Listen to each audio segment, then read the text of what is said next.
你们称那段历史为五胡乱华，还挺风雅。知道当时的人们如何形容他的吗？狼啃中原，枪将汉吏，人皮作战鼓，敌用流民肠子治秦贤，劫人匈奴与鲜卑。哼哼，在两脚杨业，汉罪共饮到天明。我然你固然担不起英雄二字，但你们却可怜匈奴鲜卑被我尽数屠灭，一群圣人呐！你们知道了，我看的杂胡脑袋都不及石虎暴政将汉人挖心猪血的1/10。那是一个比谁更禽兽的年代。把史书翻到这页时，你甚至可以听到被风干的惨叫。而如今，我的名字成了这书中的禁词，他们咒我是人屠，也有人拜我宗庙。而其实我什么都不是，我是一只嚼碎了人义礼智信的猛虎。我是在那个遍地豺狼的16国杀出来的。斩你！我的记忆模糊且带着血，从小便不知父母是谁，只记得7岁那年，喂我奶水的乳母突然被人用剑捅穿脖子，血溅得满脸，才让我深深记住，原来我是劫人首领石虎的。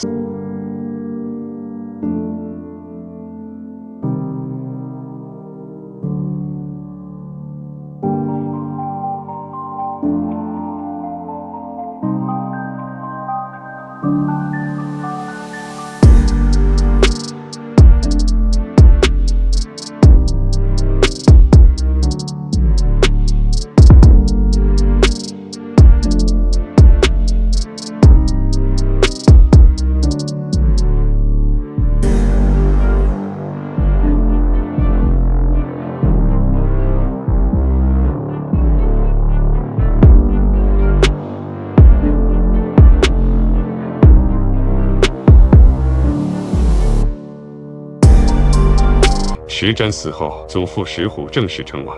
自那年开始，后赵版图扩张的速度就与祖父的野心一样，疯狂蔓延。17岁随军东征慕容断辽，我亲率5000轻骑奇袭杨乐，绕至敌后，烧了他们的粮仓，然后在夹击之下大败鲜卑，破城后照例屠戮3日。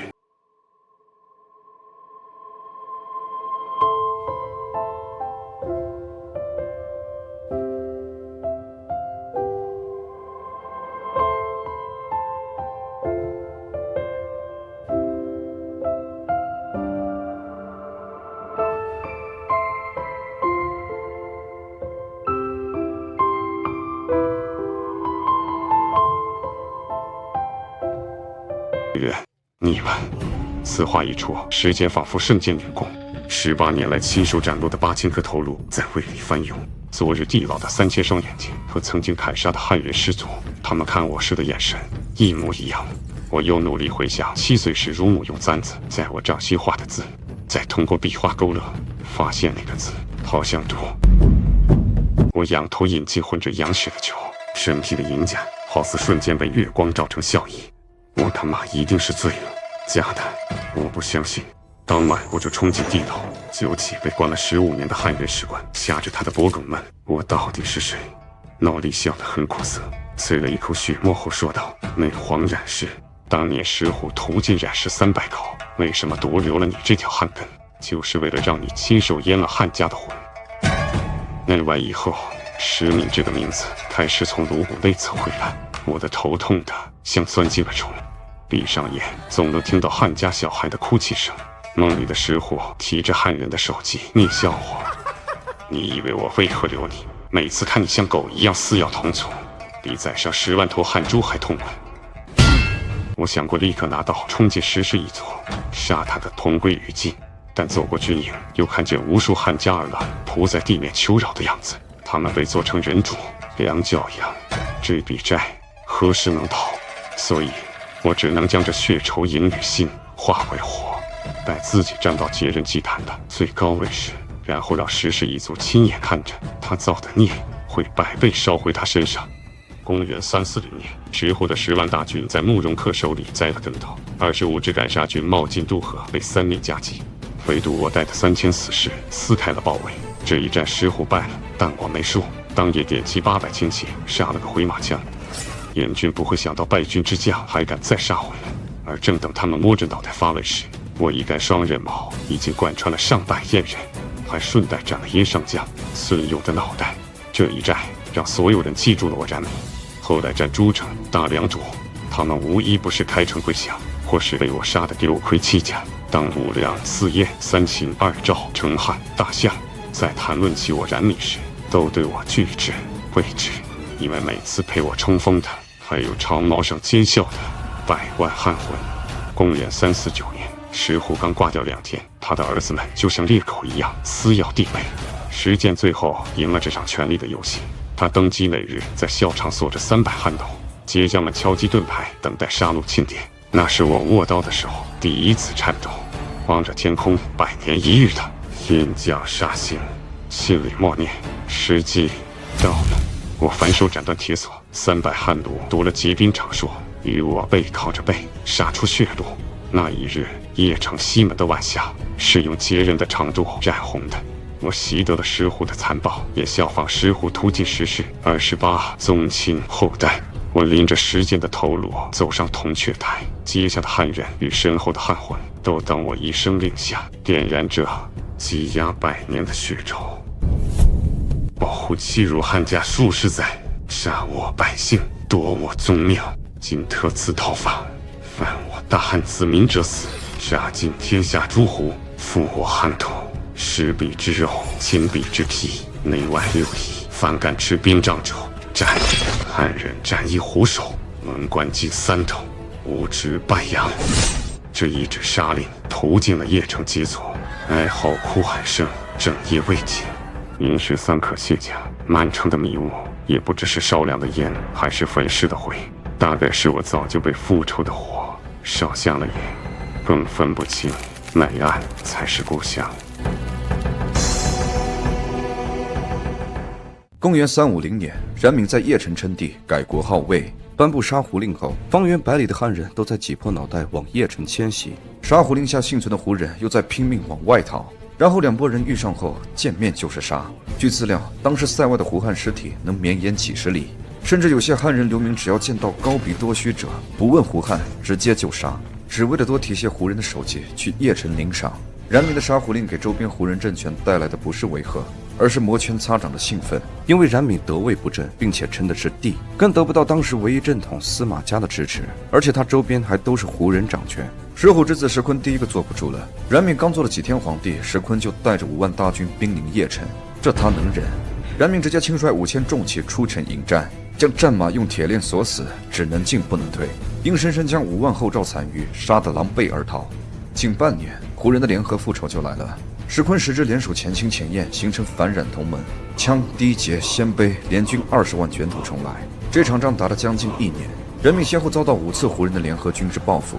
战果是冉闵惨胜，但围城数月时，城中早已无粮，邺城内已经出现了人相食的现象。然而就在这种粮草后勤严重不足的情况下，此时的冉闵却做了一个违背祖宗的决定，即刻出兵后赵，剿灭羯族残余。今日若胜，汉人将不再为食；今日若败，冉闵跃为汉人最后一餐。既然没了粮，那就打到哪儿抢到哪儿。说真的，当文案写到这一段时，我对冉闵肃然起敬，因为你翻开史书就会发现，古代战争史就2个字：吃人。冉闵没有因为粮草短缺就以百姓为食，而是决定即刻整军攻打100里外的后赵，要吃也吃的是襄国城中的羯人。随后冉闵率军9万攻打后赵，而羯人早就被冉闵打怕了，躲在城中不敢出来。于是他们一边在城中死守，一边联合羌族、鲜卑侵扰冉闵后方。而就是在这样被前后包抄的形势下，他依旧干翻了后赵，将羯族彻底灭国。石坤10支羯族最后的宗亲被冉闵划。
评价冉闵时，自身所处的位置和看待他的视角。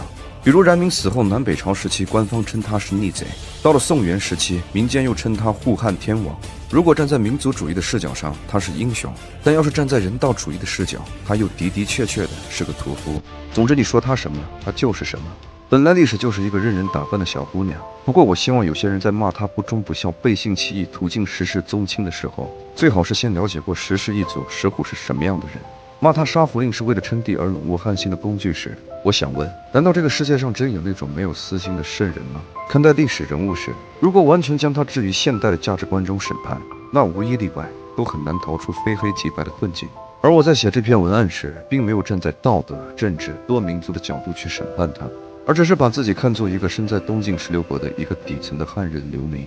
想想在那个千里无鸡鸣的建武之时，五胡变着花样的虐杀汉人，而突然有一天，邺城有一位汉人将军，他说：“暴胡欺辱汉家数10载，杀我百姓，夺我宗庙，今特此讨伐，犯我大汉者死，杀我大汉子民者死。”而这时的你，如果是一个被压迫的底层的汉人流民的视角，你又会如何评价他呢？